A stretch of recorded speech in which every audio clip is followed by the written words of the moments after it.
خالد نام کا کوئی ڈرائیور ہے جنگ کا، وہ چلا رہا تھا۔ تو جناب پہلے یہ ذکر نہیں کیا تھا، اور یہ پہلی دفعہ اس کمپلینٹ میں یہ بیان کیا گیا کہ جہانگیر ریسٹورنٹ میں جو ملاقات ہوئی اس میں ایڈوکیٹ ملک وجاہت نے اپنے فون پہ جو ہے والد صاحب سے بات کرائی۔ اب یہ وہ الزامات ہیں جن کی بظاہر اب تحقیق ہونی ہے، اور اس تمام کیس کے دو حصے، ایک تو یہ کہ یہ حادثہ ہوا اور اس میں Malik Shahzad Ahmed chief justice Lahore high court کی بیٹی ملوث تھی۔ ابھی تک پولیس نے حتمی طور پہ کوئی چالان نہیں کیا، کسی کے خلاف کارروائی نہیں ہوئی۔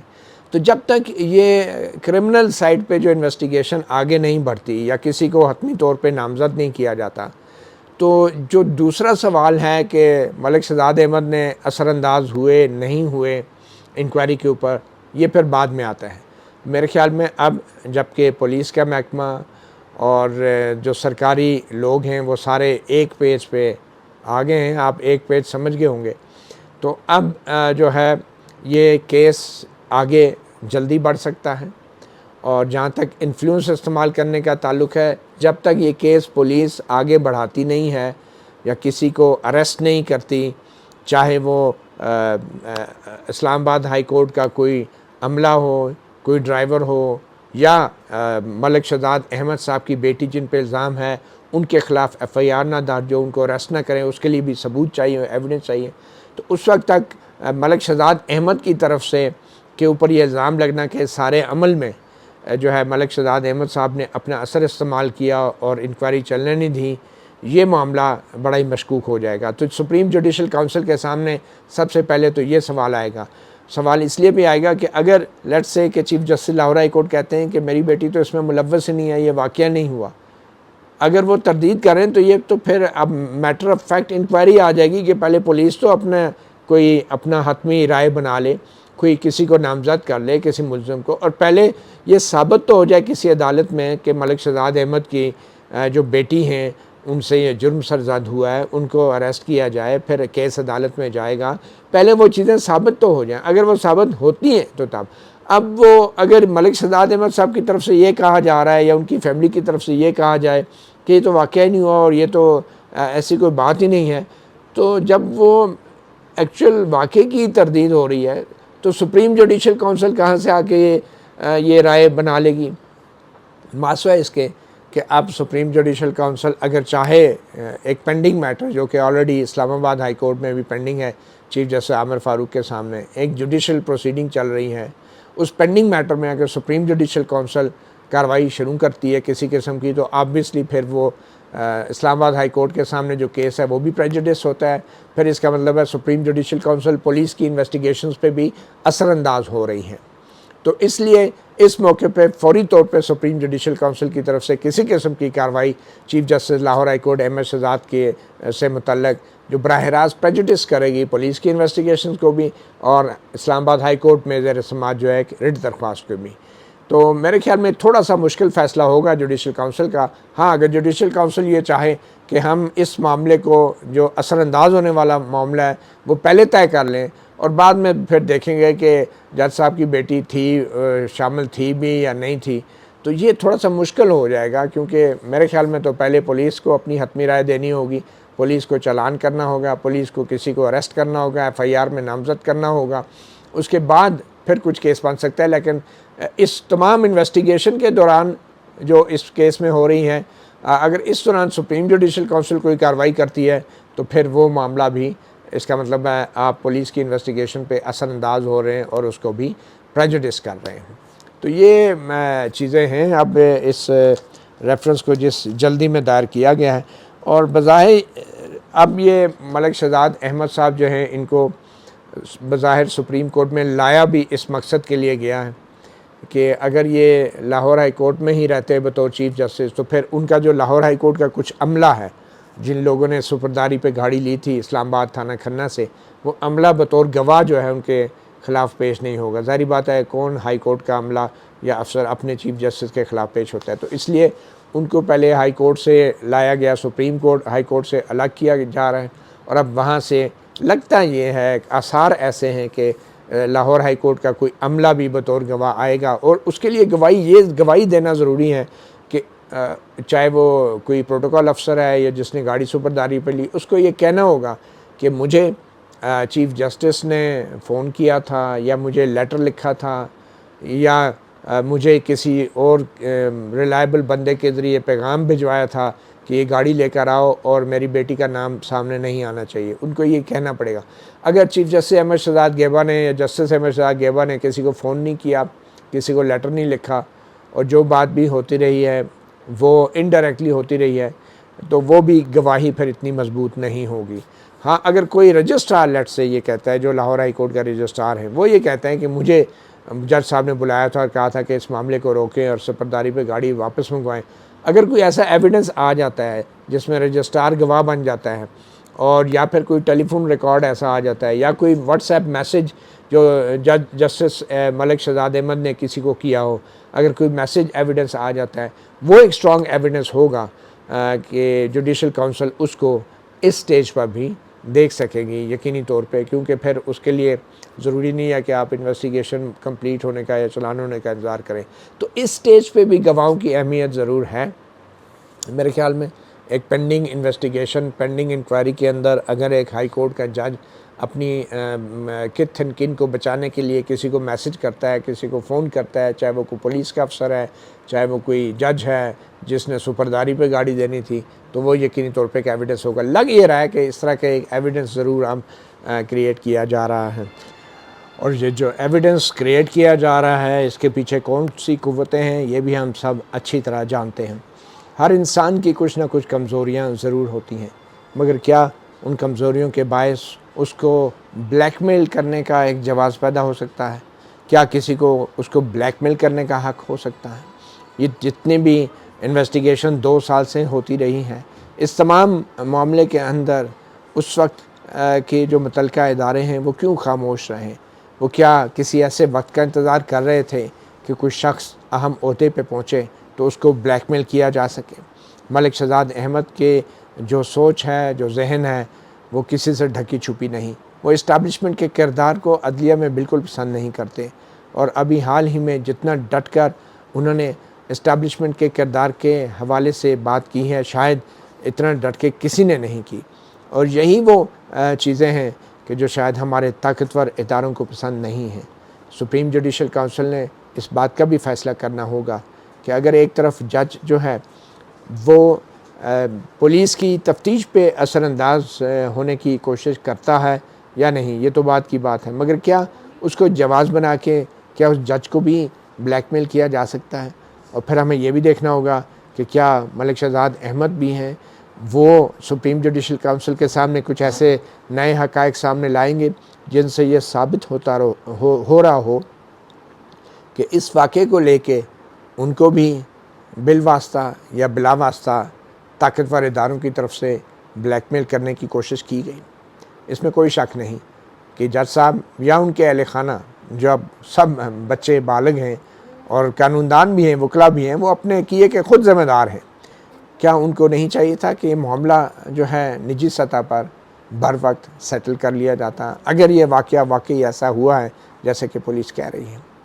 یہ وہ سارے سوال ہیں جو اب سپریم جوڈیشل کونسل کی کارروائی میں ہی سامنے آ سکیں گے، اور ہمیں یہ بھی دیکھنا ہے کہ کیا جج Malik Shahzad Ahmed supreme judicial council کی جو کارروائی ہیں اس کو کھلے عام کرنے کی استدعا کریں گے جیسا کہ کچھ ججز نے ماضی میں کیا. اگر پھر سوال یہ بھی پیدا ہوگا کہ 2 سال تک اسلام آباد پولیس نے کیا کیا؟